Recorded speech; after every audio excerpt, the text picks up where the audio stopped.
Fringe Radio, your trusted source for the paranormal, conspiracy theory, and true crime.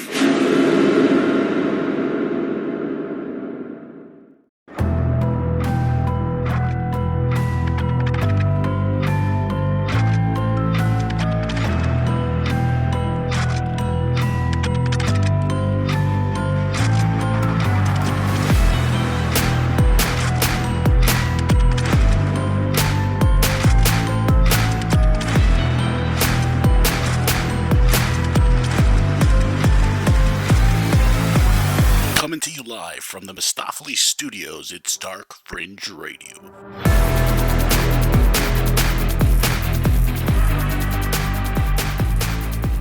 Welcome, everybody, back to Dark Fringe Radio. I am your host, Will Martinez, and thank you all for joining us on another adventure here at Dark Fringe Radio.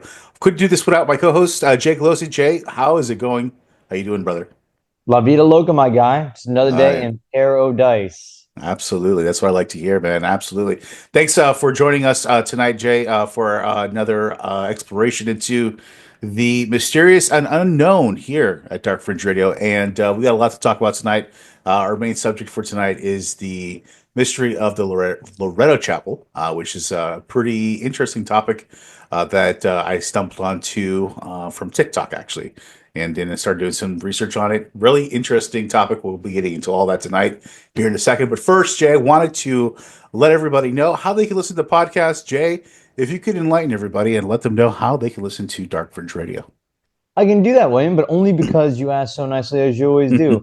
Friends, if you want to find our podcast, you can find it anywhere you find podcasts. You can find it at iTunes. You can find it at Google Play. You can find it at Springer. You can find it at Stitcher. You can find it everywhere. But the best place is to go directly to the source. Go to darkfringeradio.com. Get them all. Get the merchandise. That's where it is. That's where it's hot. Oh, yeah, brother. There you go. Couldn't say it better myself, Jay. That's exactly right. Darkfringeradio.com. That's the place where you can stay up to date practically with everything that's going on here at Dark Fringe Radio. All the episodes that we have coming out on a daily, on a weekly basis, and then all our daily content that we're coming out with on our website that goes to our social media as well. But you'll want to get it from the source directly at Dark Fringe Radio. So make sure you go ahead and go there and check out all our stuff there. So also want to remind everybody, please, if you could, go to our YouTube. Really helps us out. You fuckers are on our YouTube all the time. Just subscribe. Like, that's all you got to do. I love you people. Please just subscribe.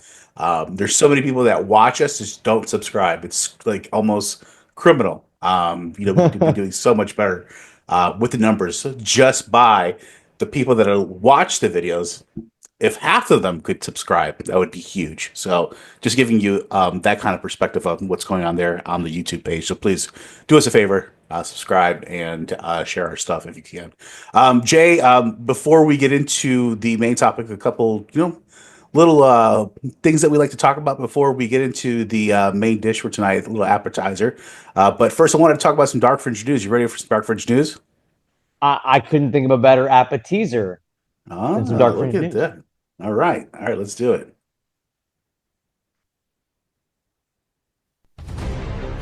For 15 years, I've been trying to teach you how to write a lead. Do I have to do everything myself? Get the story, write the story? We'll do it live. Fuck it. I was looking at the James Brown wig. Fucking thing sucks. If that's your kind of thing, Maria, you love doing it yourself. Sometimes, yeah. I can. Take a look. Katusha say, I do not think the story had much validity. Yeah, very much so. But tonight, Jay, really interesting topic I wanted to talk about really quick. And it actually is very Florida-centric. And I will read you the headline. This is an article that is on darkfringeradio.com. So if you guys want to read it and check it out, you can right there, like we said earlier. But Florida officer discovers UFO during a patrol. Really interesting. All right.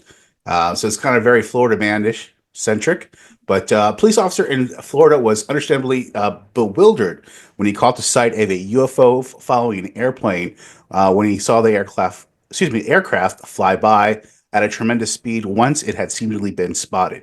According, to the local media reports, the weird incident occurred earlier this month in the community of Bradenton Beach, as Charles Monroe, was out on parole, was watching the Coast Guard plane flying overhead. The officer was taken aback when he noticed that there was a big black circular thing in the sky behind it.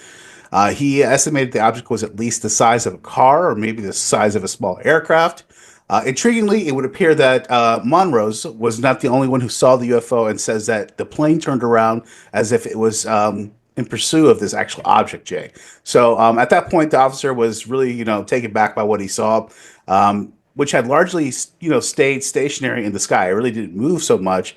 But then suddenly just shot off like a rocket, like moving around 500 miles an hour, as he described, basically. Since the area is part of like a regular patrol area, Jay, the cop said that this is very familiar with the aircraft that populates the skies. That he's certain that the object was neither a drone or a bird, so he knows what's around in that area, what they test in that area. He said that it was neither a drone or a bird.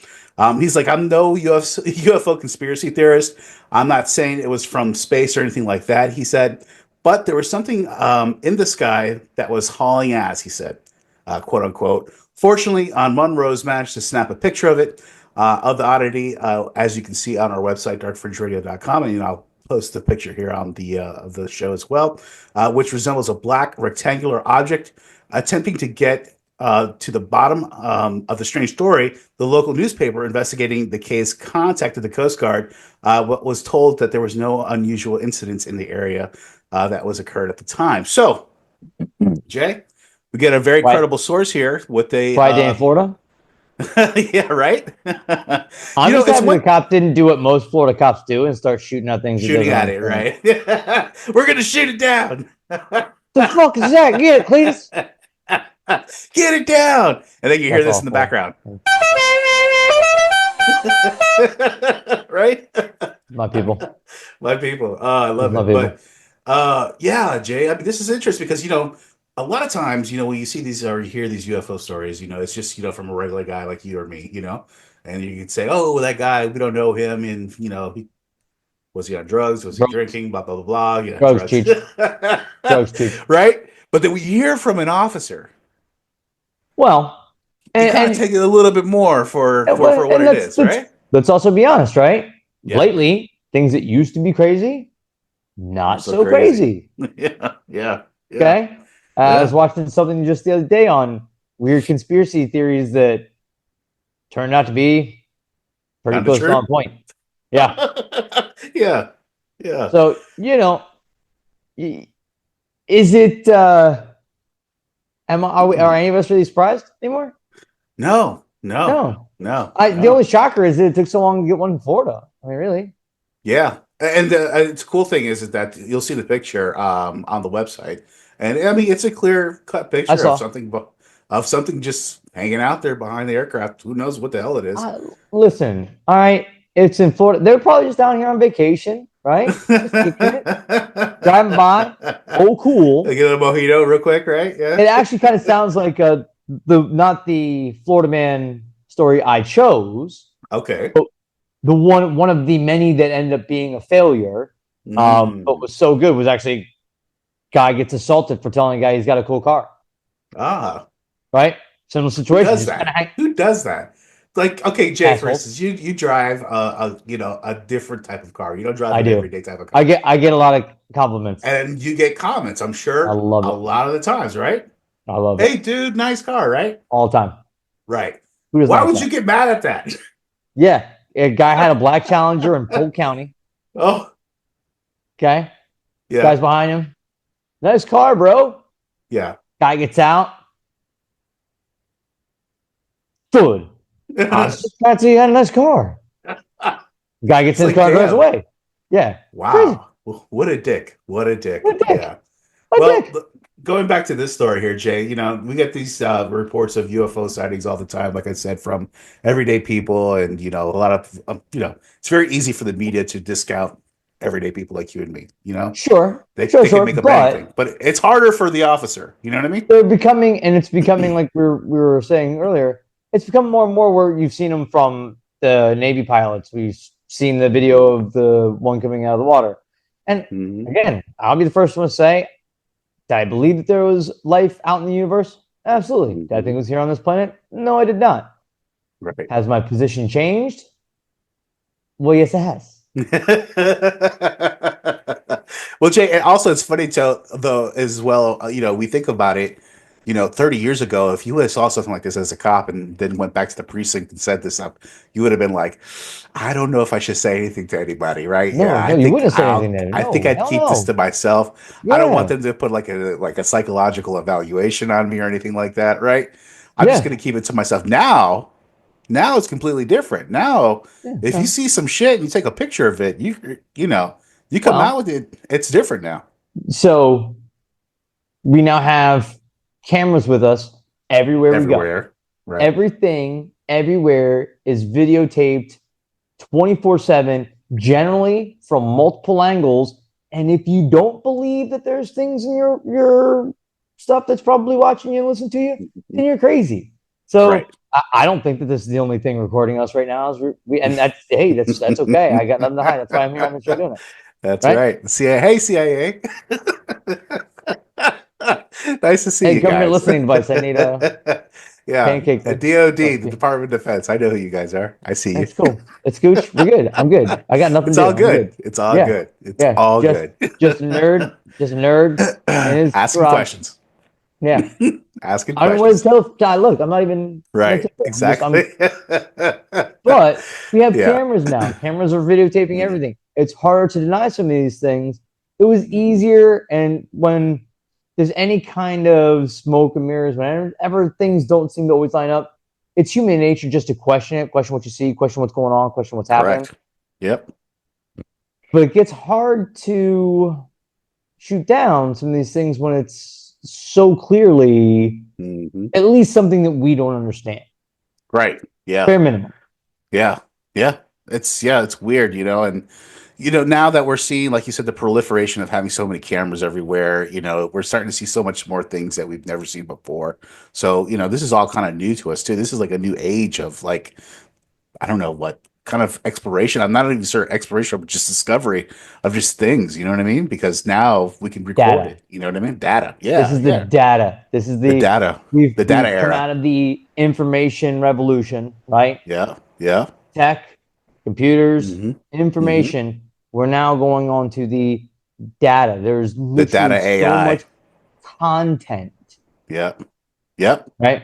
AI will be the next big one coming in. That's probably going to be, I would love to say it would be like all the other ones and take a generation or two, but it doesn't look like it. Doesn't sound like it. It sounds like it's coming a lot faster than the next generation, right? One of the other failed ones was actually athletic director at a high school tried to get his principal fired by using AI to make it sound like the guy said racist and anti-Semitic. Oh, that's slick, huh? Yeah. That's again slick. What I didn't choose. Right. Yeah. Wow. Man, all the UFOs, things that we bro. could have done back then with AI, right? So let's be happy we didn't have all those cameras and all that kind of stuff back then, man. That would not been good. Bad news. Bad. I'm so glad that we still had payphones and things like that. Yep, me too. That's a bit besides the point, but yeah, interesting story out of Bradenton Beach. Another UFO sighting, Jay, by a police officer and many others. So again, the UFO thing continues. So as usual, Jay, I am going to move on for tonight and move on to What the F Florida Man. You ready to jump into What the F Florida Man? Super ready. All right, let's do it. Florida man. A Florida man. A Florida man. A Florida man. Now to the town of Seffner, Florida, near Tampa, where last night the earth opened up, as it does increasingly, and this time it swallowed a 37-year-old man as he slept in his home. A man accused of destroying a liquor store in Okaloosa County told police he was in Alice in Wonderland. Matthew Horace Jones also said a caterpillar smoking a hookah told him to do it. A man calls 911 while Collier County Sheriff's deputies are chasing him, and he says Donald Trump, our president, is his personal friend, a close now our one. president again. A Lake Worth man is not too happy. He's accused of getting violent when waiters at a restaurant told him they weren't giving away free pizza. Covering Florida this morning, a Key West man is behind bars. Investigators say he was caught with a large amount of cocaine hidden in this Cookie Monster doll. How forethought was that, Jay? Okay, President Trump, right? And then three, he's the three president things you'd like to again, touch. Three things I'd like to touch right? on. Yeah, go ahead, One, Jay. one. Go ahead. Aside from the history that we have clearly already seen, it's not history that he beat another, what was possible first female president. Right. It's kind of his thing now. Right. But he is the second president to have Break the two bitches terms down. No, I'm just kidding. non-consecutively. Yeah, that's true. Yeah. Yeah, that's weird too. Crazy. Nobody's ever done that, right? No. No. So that's one. Two, the only reason I was so pissed off about them not having pizza was because of that caterpillar that helped me smoke the hookah. Okay, it was the caterpillar to do it, bro. The caterpillar. And that Cheshire cat. Yeah. Oh boy, got you down the rabbit hole, huh, Jay? Don't they always? Well, Jay. Well, it brings me to you. This is your segment. What do you have for us for What the F, Florida Man? So we've been trying to work on this 3 stories and the 2 truths and a lie. And normally, before we're doing that, we would always make this big joke about how I'd spend hours scouring, and it wouldn't be. It would be like, "Hey, funny man in Florida," and be like, "Yeah, not even." Right. Tonight, I'm going through. I found so many stories, but they were all from Florida. We were talking pythons, all kinds of crazy shit, right? Kangaroos on the loose in Fort Lauderdale. Yeah. I heard about that. Yeah. Right? Fuck the monkeys. There's a kangaroo in Fort Lauderdale. Yeah, kangaroos will fuck you up, bro. They'll bite you and they will box you and they will kick the shit out of you. Yes, right? They will. Nasty. And again, there was so much going on, but I came across a story that I believe to be a story of people living their best life. Okay. Of worthiness here of Florida. Someone truly worthy of the Florida man story. Okay. Homeless man found living in luxury suite at Al Lang Stadium in St. Petersburg. So you stay at the luxury suite? How did this guy pull this off? St. Petersburg, Florida. A homeless man somehow got into the Florida soccer stadium and lived in a luxury suite for 2 weeks, police say. Wow. Yeah, pretty good. Right? I'll buy that for $1. Dalenesia. No, he bought it for no dollars. Right. I know, for free. Free 99. Free 99, my favorite. Yeah, that's the best one, right? Yeah. Dalenesia, 39, was arrested Monday after a cleaning crew entered a suite at Al Lang Stadium and found razors, open shaving cream containers, and blankets all over the St. Petersburg's royalty suites. At least this is according to police spokeswoman Yolanda Fernandez in the Tampa Bay Times. The stadium is the home to the Tampa Bay Rowdies professional soccer team. According to the arrest affidavit, Nija had accessed merchandise storage areas. It stole more than $1,000 worth of clothing and consumed $250 in drinks. Bro, wow. Be on. It was a party. Dude, $250 worth of brews in 2 weeks. Could you imagine? He was probably sitting there in the fucking the whirlpool tub. Dude. Like this, just chilling. Dude. You know, living it. Chips, right? Oh, chips, yeah. You got all your little sweets, right? Yep. You're right. Probably best he's eating, right? Yep. So unfortunately he did get found, got arrested. I know. They took him to Pinellas County, where the records show that he faces charges of burglary, resisting an officer without violence, and he had remained in jail on Friday instead of paying the $5,150 bond. So not only did this guy get 2 weeks in a luxury suite, he had got an extra few days with 3 hots and a cot, right? Man, living life. $5,000 worth of taxpayer accommodation. Dude, Living again, life. Man, I like mean, a doctor in the luxury. Does it get more Florida than that? Does it get more Florida, man? No. Than breaking into an empty soccer stadium? And what's funny is they actually say that there was stuff going on, and he just blended in with the background, right? Oh, he did. Very Metal Gear Solid. Box. This is Let me get that cardboard box real quick. Give me that cardboard box real quick. Yeah, that cardboard box. Oh my God, that is hilarious! Wow. 2 weeks, luxury suite, 2 extra days in jail. Cool. Wow. Well, again, like you said, Jay, you're absolutely right. It doesn't get more Florida man than that, right there. I mean, If that doesn't depict that any better, then I don't know what does. But great story. Great effing story, Right? Jay, for this week. Yeah, for What the Florida Man. Yeah. What did he get? He just got another few nights in jail, so he got more Nights in time. jail. And then, that was it? Yeah. What are they gonna do? Damn. They're gonna go out It was for good while it lasted, $1,000? right? It was good while it lasted, huh? Yeah. You knew it wasn't gonna last long. No, you might as well ride it out. 2 weeks, bro. 2 weeks? 2 weeks is good. Yeah. I mean, Living in luxury, AC, bed. What else you got? Shave. I mean, shave. You know, you got those nobody else luxury bothering you. suites, have showers, Yeah. Yeah. Exactly. living like a king. Living like a king. Wow. Well, good for Dude. that guy, man. That Hell yeah. sucks. Amen. Sucks he got caught. Salute to you, brother. Yeah, Robin Hood. For Salute sure. to you too, bro. Well, that's a good wrap up for tonight for Jay. What that Florida Man. I appreciate it very much. That was a very good story. I love that. But we're going to get on with our main topic for tonight, which is the mystery of the Loretto Chapel, which we'll be getting into here in a second. So don't go anywhere, and we'll be right back.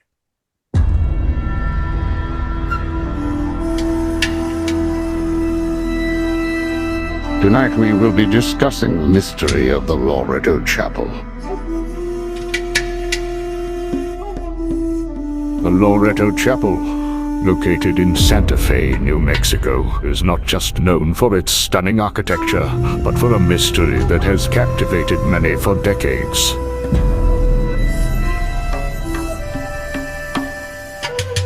The chapel holds a miraculous staircase that continues to baffle engineers, architects, and visitors alike.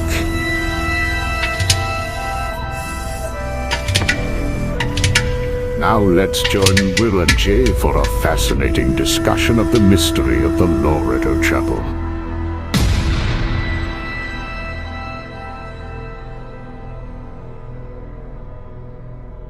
All right.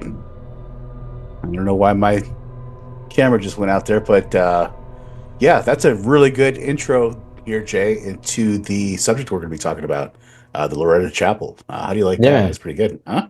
Yeah, that was good. Kind of creepy, right?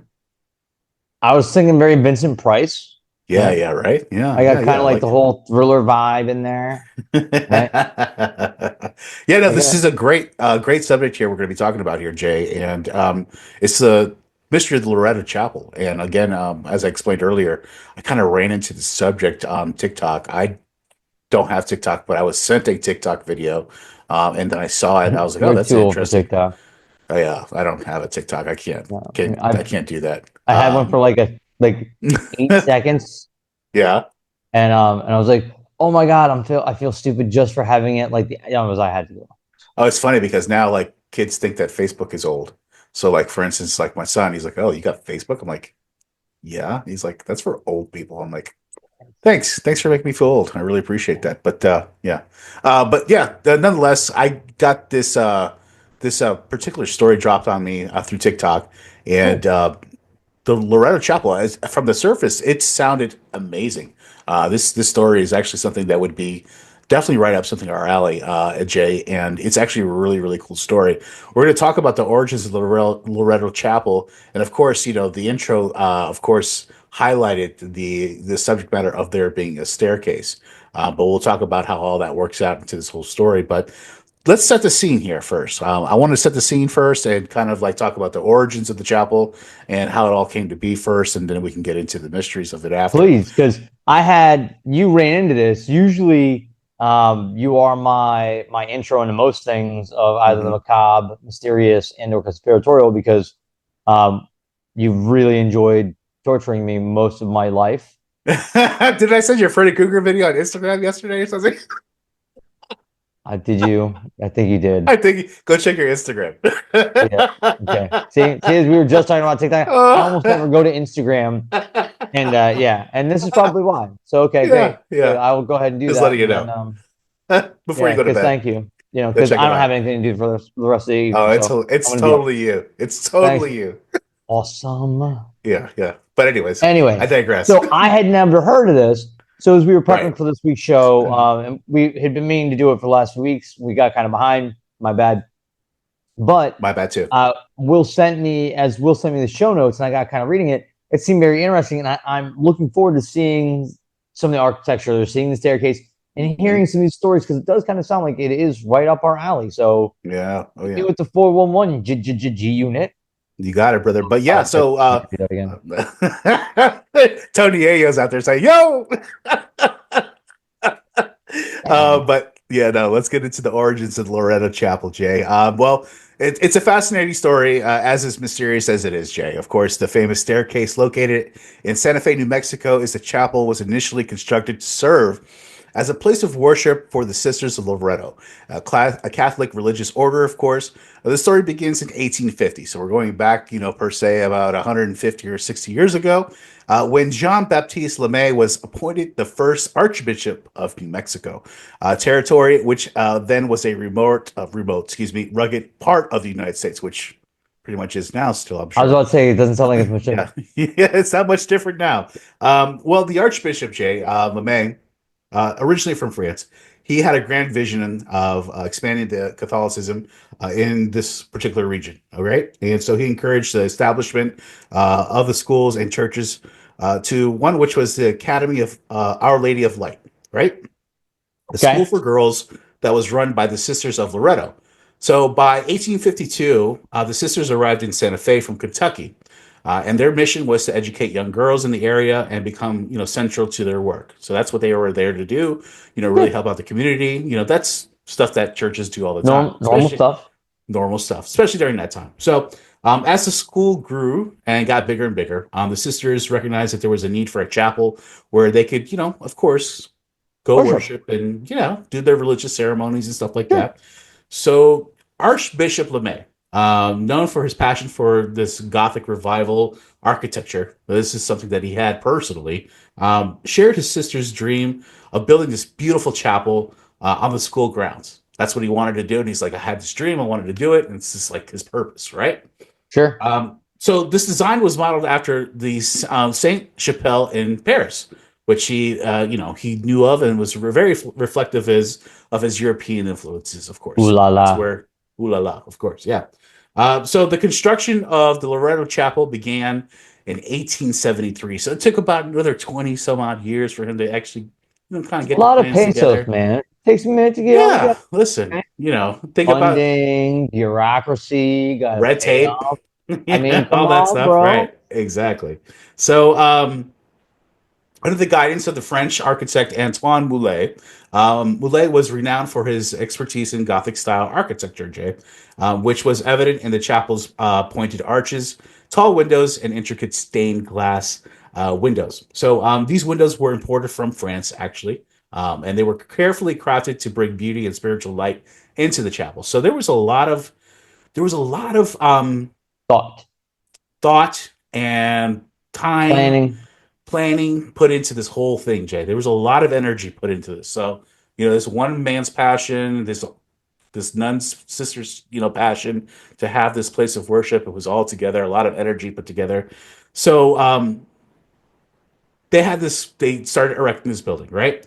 It was inspired by Gothic revival. Sure. And the structures were more simplistic than like the Adobe style houses, where instead of like having the round or the flat, it was pointed and very Gothic style, right? By the time the main chapel was actually complete, it was 1878. So it took another 5 years to get the actual main part of the chapel done. But the main issue emerged at the choir loft, Jay. This is where it really takes a turn. This is where the story starts. Located there was a 22-foot above that was 22 feet above the ground. Had no staircase leading up to it, so there was like a loft for the choir, but there was no way to get to it. There was no staircase. There was no way to get around from behind. It was just a loft for the choir. Contractors, bro. Right? Right? Sometimes they're good. Sometimes they're bad. Right? Yeah. You gotta check that contract. Listen, license. you can either get tall, pointy roofs, right? Okay? He wasn't bonded. Or staircases. One or the other. Mm-hmm. Right? I come from a builder family. That's just how that works. Yeah.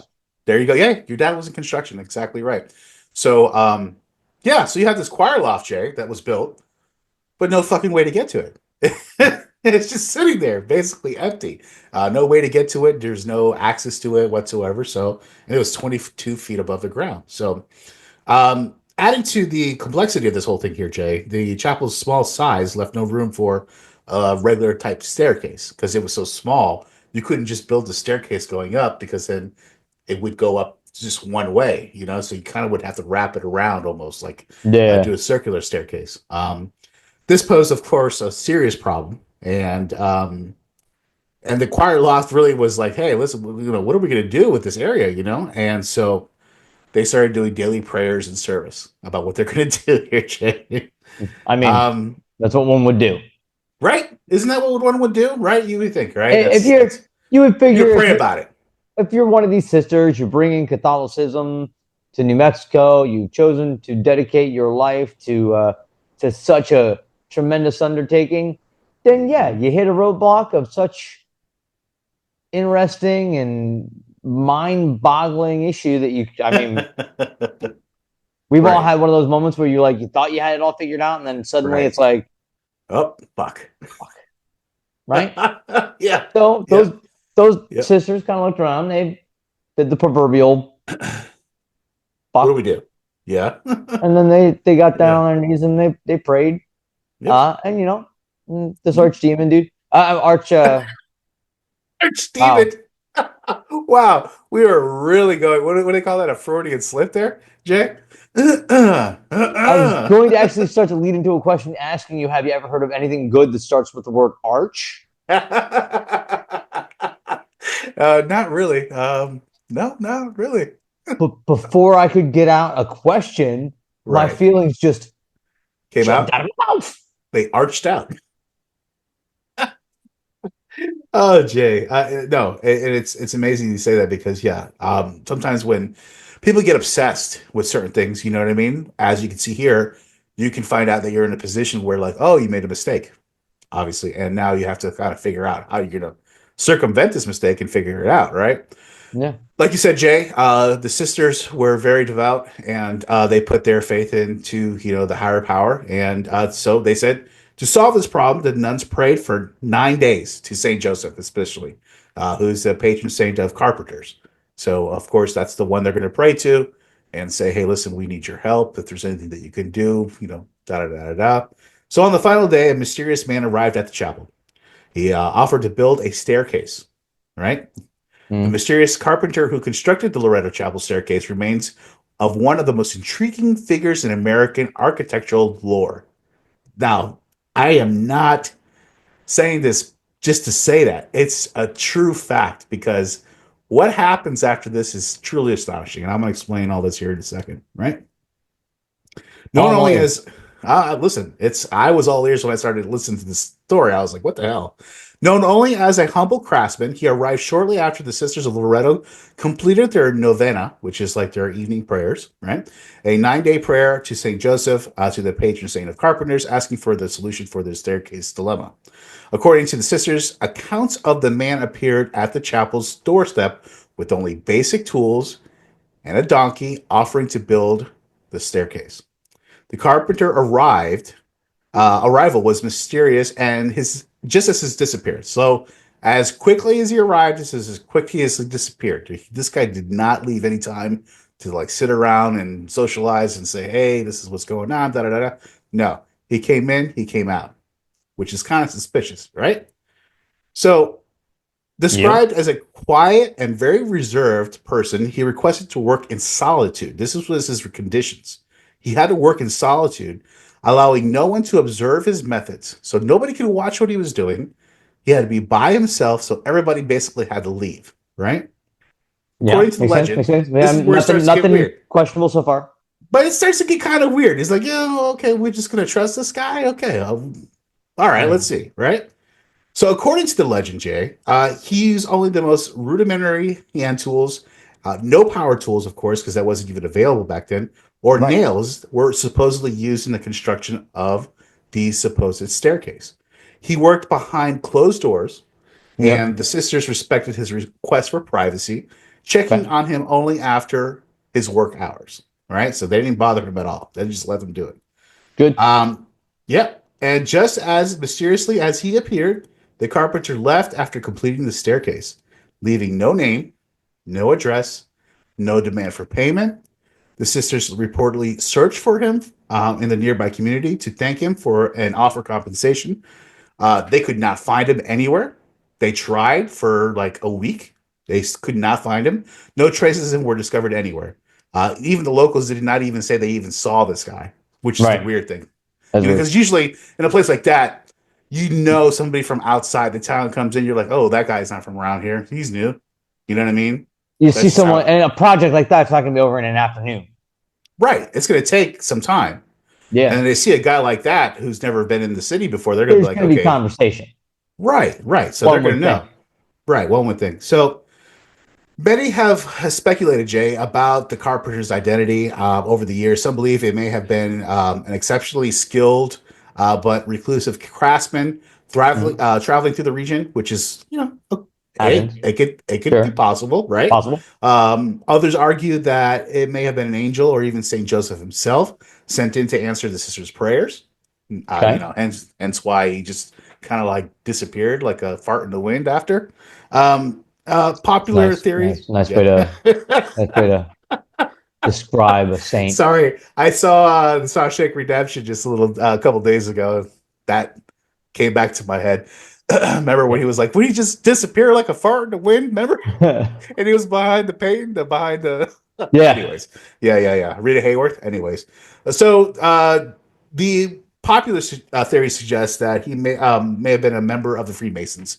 Of course, an organization known for its skilled craftsmanship, carpentry, and just didn't want to be recognized for what he did. The Masons have been around for a very long time, Jay. They've been around for over hundreds of years. Yeah. They go way back. That's what they're known for. They're known for building shit. That's their shit. That's their shit, is building shit. Right, exactly. So whoever it was, Jay, the carpenter left a very significant mark on the Loretto Chapel and the community of Santa Fe. His work has, been awe-inspired. Yeah, go ahead. Hear me out. Yeah, let's hear it. If you don't believe, now this is going to sound super crazy, okay, guys? Right. I'm going to go ahead on the front end. I'm having a little fun here, right? It's entertainment, okay? But it's a little fun. Entertainment purposes only. If you don't believe that time is actually linear, right? Mm-hmm. There's things that happen, right? Mm-hmm. Who knows where things happen? Things come up, things go away. My father, great carpenter. Yeah. Quiet man, reserved man, only used basic tools. Okay. The things he did blew everybody's mind because it was always he Great came work. in, came out. It was, I'm just saying, right? Right. Time portals, passing energies over cosmos over decades of time. I'm just saying, okay? Could have been my dad. Just saying. Listen, and they prayed to Saint Joseph. Maybe they send him, subcontractor Saint J. Subcontractor Saint J. They subcontracted that work out. Yeah, I got you. I mean, it could happen. Hey, it could happen. It could happen. An interesting name for a book, The Subcontractor, right? I mean, like a contractor that was sub by God himself. You could go that way. It'd be interesting, right? No? Or if you're in Brazil, then the subcontractor is like a guy who goes out and the only way he assassinates people is with like jujitsu choke move, Yeah, the subcontractor. I get it. That's good, Jay. That's good. Very, very, very funny. But bringing it back to realness, we think he's a Freemason. I'm with you so far. Let's go. Okay, so the possibility of him being a Freemason, of course, very high. I mean, very high, right? That's like saying people who are involved in churches, probably Catholic, right? Yeah. Anything who starts with arch, usually followed by demon. Just the way it goes. Bishop. Something. Yeah. Well, Jay, his work has inspired generations of people, literally. Visitors, followers all around the world really have come to this particular spot just to come see the staircase, Jay. The carpenter's anonymity and the unparalleled skill that only added to the whole allure of the chapel, transforming what have been just a simple staircase, just a benign thing to most, made it just a legendary artifact. Now, let's talk about its legendary designs. So, we talked about all this happening. Of course, the guy mysteriously popping up, making the staircase mysteriously disappearing. Got that part out of the way. Now let's talk about the staircase itself, right? Yeah. So the staircase was unlike any other. That's as how they describe it. It makes 2 full 360-degree turns, yet has no central support column. So there's no column supporting it from the middle, but it still goes all the way around. Okay. So figure that out. How the fuck that guy did that? I don't know. Okay. All right. So that is a central feature that still, right to this day, has not been understood or figured out. Nobody can figure out how that's done. The staircase is held together by wooden pegs without nails or glue. So there's no nails, no glue. Pegs. Damn. So that means that he had to construct one piece of wood to go into another and put a peg in there so that way it would fit in there to lock it in. And hold it. And hold it. Isn't that crazy? It's insane. It's insane. I mean, friction building is pretty crazy, right? I mean, and there's lots of engineers and builders I'm sure have looked at this thing and I know it is figured. But I also, again, I've seen people, handymen, real handymen, who can do some incredible things. Oh, absolutely. That you would have never, like, that would blow your mind on how it's just the way their brains can organize and see it. And it's a talent that really, and especially when you're talking back then, right? You take this guy who's probably a traveling Freemason, right? It probably was his life work, and not just his life work. It's probably his life passion. It was something he's probably done. He's been waiting to do this shit. He's probably been working. He's probably been playing around with things of that nature for so long, just waiting for the right opportunity. Right. And when it came along, it's like, again, people back then, they had like their modus operandi. They came across this one moment. It's like, this is my moment. Like, this is what I was built for. Right. Yeah. And then it disappeared because the honor is in that moment. It kind of sounds like that's what happened to this dude. Or it could have been St. Joseph, or it could have been an archdemon. Or archdemon. Wow. Well, again, Jay, the way that it was made, it separates itself from anything else that was from its time. So many theories have been proposed about the construction of the staircase. Some believe that the work was work of the carpenter, like we said, claimed it was a miracle. The staircase, it defies of course, conventional engineering, right? Because of the way it's built. Its perfect balance and design, lending to its suggestion that it has to be like divinely, like maybe influenced, right? I mean, because it's so perfect. That's what people are saying, that it's so perfect that only something of the divinity would be able to come up with something like that. But then again, one might argue. One might argue because, like you said, I've seen videos of guys that do drywall from the 1950s where there was like videos in black and white with them with just like a little piece of etch of like an axe thing, and then being able to like do a fucking drywall like nothing. Just go do and then like fucking drywall. Like what the fuck? Like how the fuck? All right, so let's have some fun with this conversation. This is what this whole thing is about. Mm-hmm. Isn't that what divinity is actually all about? Isn't it God doing God's work? Godly work through your, right? Yeah. So, prime example. We were talking earlier. I went to school for broadcasting. I originally wanted to work in radio. That was what I wanted to do. I wanted to be on air because I didn't want to ever actually have to do any organizing. Will tell you, I'm awful at that. Good for entertainment. Cross T's, dotting I's, not my thing. So it goes. But when you find that thing, like for me, it was coaching kids. I fell into it. Turns out I'm pretty good at it. And it doesn't matter the sport. It doesn't matter if I played it, competed in it. I can find a way to teach it and to reach kids of any age, it seems. And it's not me trying to brag. I promise, friends, it's not me trying to be cocky or braggadocio. That's true. I'm just simply saying that I know there are moments I feel on a day-to-day basis. I went 4 hours back-to-back wrestling with kids today, anywhere from 6 years old to 15 years old, the last one being bigger than me and really having a good time tossing me around my own garage. Very emasculating. But my point, in all those moments, I had special seconds, special minutes with all those kids that you could... If you don't believe, you don't believe, and I'm not here to make you believe. But in those moments, there is a touch of divinity. I'm sure that there's been many builders like this guy who's just come in like the wind, not like a fart, and really use that touch of divinity in that moment. So was it necessarily an angel coming down saying, I want the knife, Mr. Archdemon? Archdemon again. But you have this moment, and this is where whatever you believe in, God, Allah, Yahweh, Tom Cruise, whatever you like, it may have been working in that moment, because if you believe in something that touches everything, that is omnipotent, then that moment, again, it spans time, it spans generations, it spans reality, because that moment was preordained to happen. Do you think, Jay? Let me go further and deeper, if you don't mind.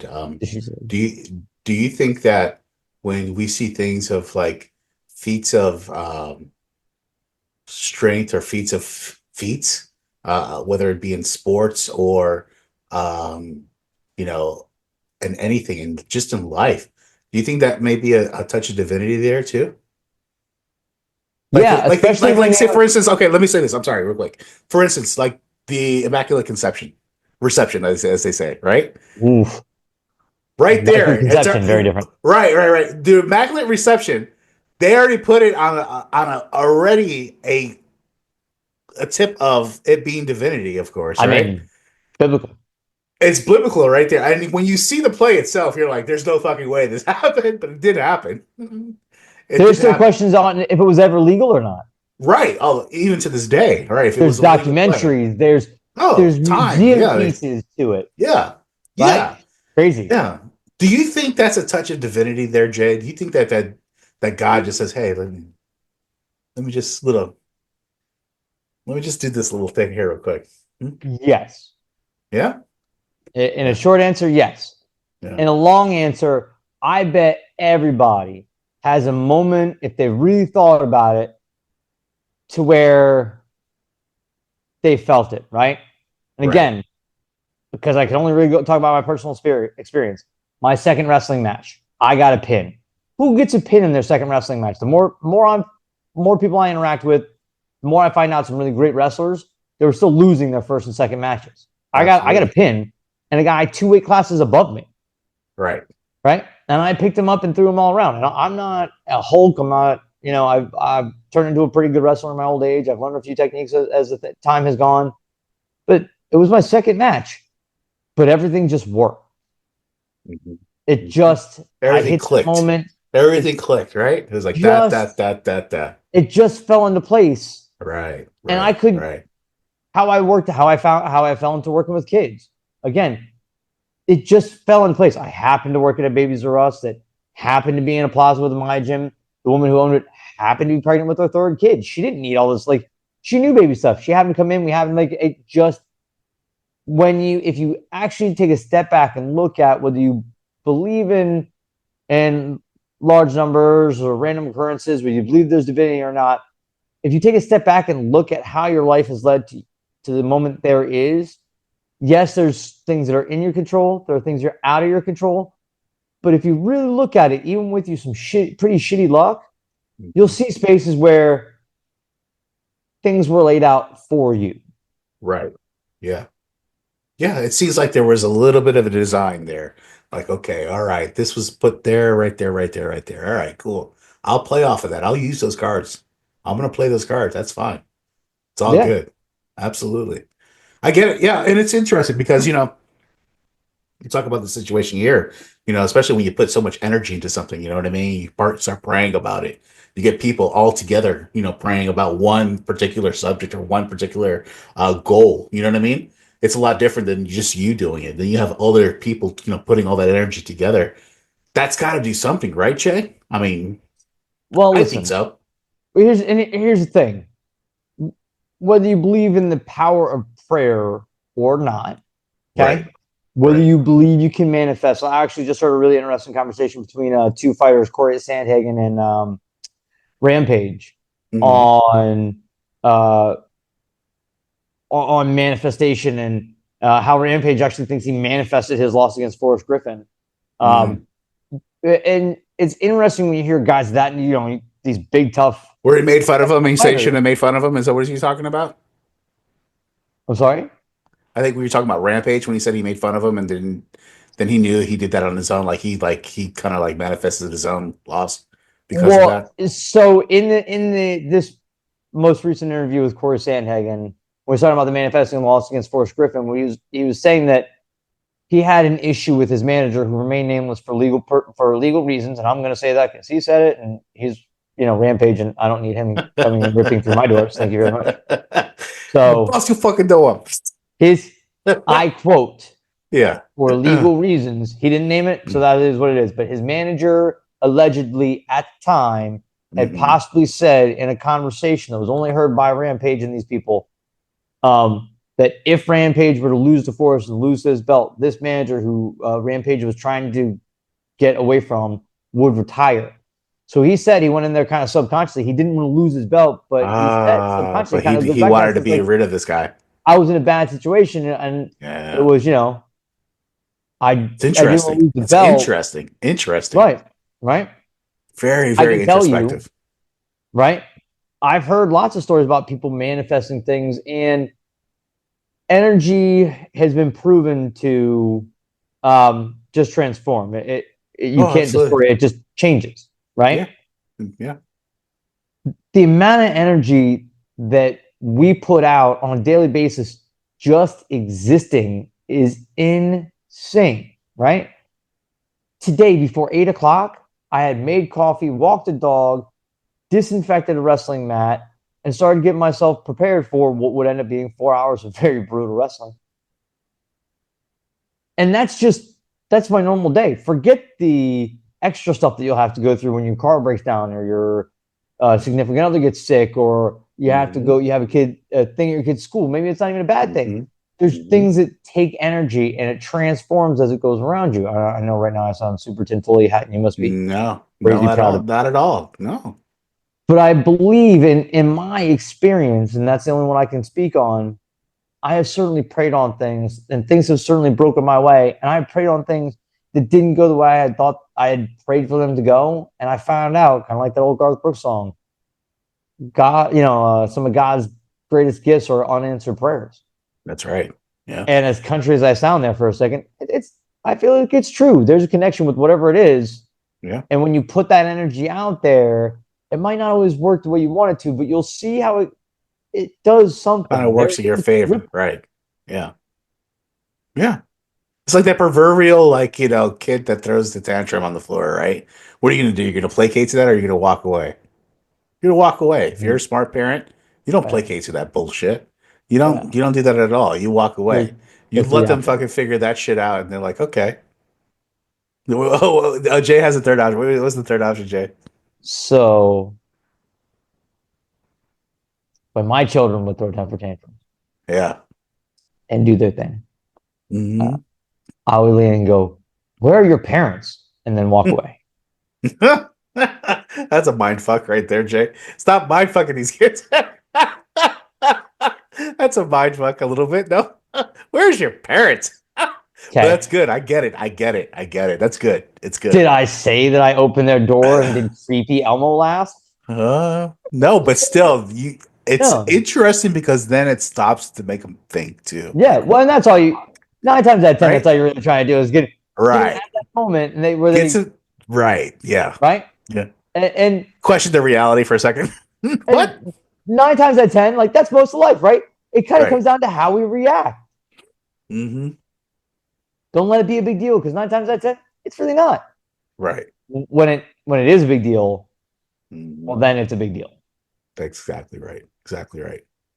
Well, it's interesting, Jay. When we talk about the spirituality part of this whole thing, and the energy and all this stuff, and it being, part of divinity, and it's really interesting because this story tonight we're talking about. There's thousands of these stories in different aspects, of life. You know what I mean? The woman who picks up a car that's on top of their child. You know what I mean? That feat of strength that all of a sudden that goes to her and she's able to do that. You know what I mean? I'm sorry, the amazing Adam. Yeah, the Amazing Adam. Exactly. Let's talk I mean, about him. one of my favorite episodes, right? Right. Okay. Yeah. Well, the guy got what? Did he get stabbed or shot in the head? He got Yeah. shot in the friggin' head. He beat up like a bunch of Nazis, sent them all He beat to up hospital, Nazis. Yeah. shot to the head, walked to the hospital, Oh. and walked out that night. Again, is it divinity, or is it just willpower? It's a little bit of both. Well, where did that willpower come from? Right. Oh, even further deep. Right. Yeah. Right? Because Yeah. whether you believe in coincidences or not, something had to come together in such a way. Because listen, I'm a little guy. I'm 5'3" and a quarter. Push that quarter up.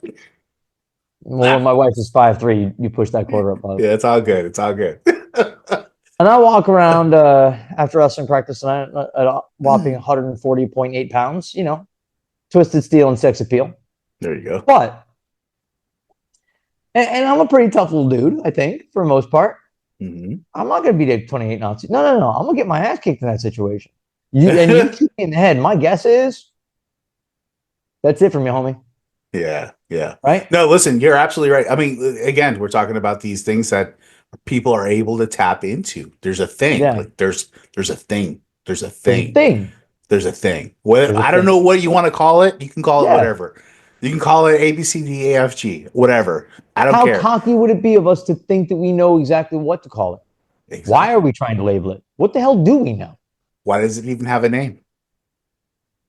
Ooh. Or would a rose by any other name still smell sweet? Right? There you go. Who the hell knows? Right? Oh boy, yeah. The stoners right now are fucking out of their mind, Jay. They're like, holy shit, these guys are on something. I mean, we are on something. But that's neither here or there. But Jay, this is again, people still go to this place. They flock to this place. It's actually you can rent it out for a wedding.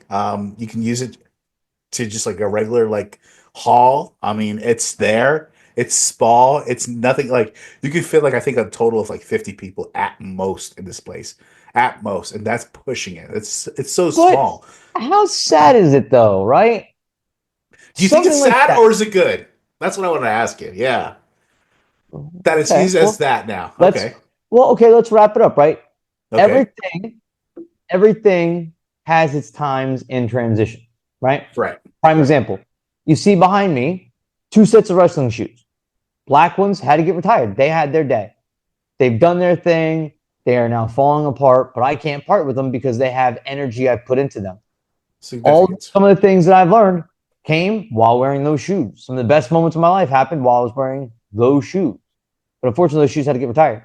Now I have these green shoes. These green shoes, they're fantastic. They're wonderful. Are they $800 crazy high levels? No, they were fairly cheap Asics wrestling shoes that I got off Amazon.